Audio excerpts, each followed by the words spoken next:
خودی کو کر بلند اتنا کہ ہر تقدیر سے پہلے خدا بندے سے خود پوچھے بتا تیری رضا کیا ہے۔ 3 ایڈیٹ مووی میں یہی بات اس طریقے سے کہی، بیٹا قابل بنو قابل، کامیابی تو سالی جھک مار کے تمہارے پیچھے آئے گی۔ Son, raise your level. Success will have no choice but to fall on your way. محنت کرو، یہ ہے خودی۔ آگے ایمرسن نے اس کو سیلف ریلائنس سے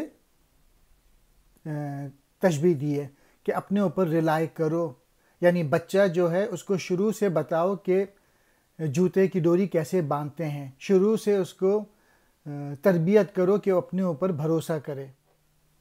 Raise yourself to the level that even the luck will be in your side or God will be happy to give you whatever you want.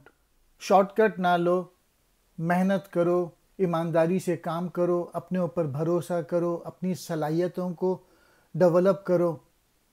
جب یہ کریں گے آپ کی خودی بڑھتی جائے گی۔ If you make up your mind to achieve something, then nothing ever could stop you.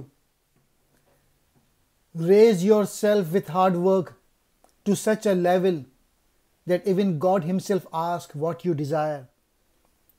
One should be strong enough to write his own destiny. This share also indicates that the person himself controls his destiny and events in his life. You can also say that it is about willpower. Iqbal states that you should make your power so strong that even God will ask your permission, wishes, consent before making any decisions for your life. Elevate your conscience and resolve to strengthen your will to a level where God himself asks for your consent before affirming your destiny.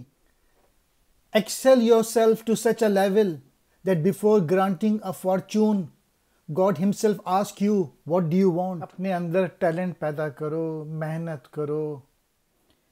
تو خودی کو اس قدر اعلیٰ مقام پہ لے جا کہ اللہ تعالیٰ تجھ سے پوچھیں، اے میرے بندے بتا تو کیا چاہتا ہے۔ یعنی اللہ تعالیٰ جب تو محنت کرے گا، جب تیرا عشق دیکھیں گے تو اللہ تعالیٰ تجھ پہ رحم و کرم کے دروازے کھول دیں گے۔ بس بندہ اپنی خودی کو اللہ کی رضا میں گم کر دے۔ انسان خودی کو انتہائی بلندی اور عروج پہ لے جائے تو خالق کے دو جہاں اس پر مہربان ہو کر اپنی رضا اور انسان کی سوچ میں ایک طرح کی ہم آہنگی پیدا کر لیتا ہے۔ یہ مقام خدا سے انسان کی انتہائی قربت کی دلیل ہے۔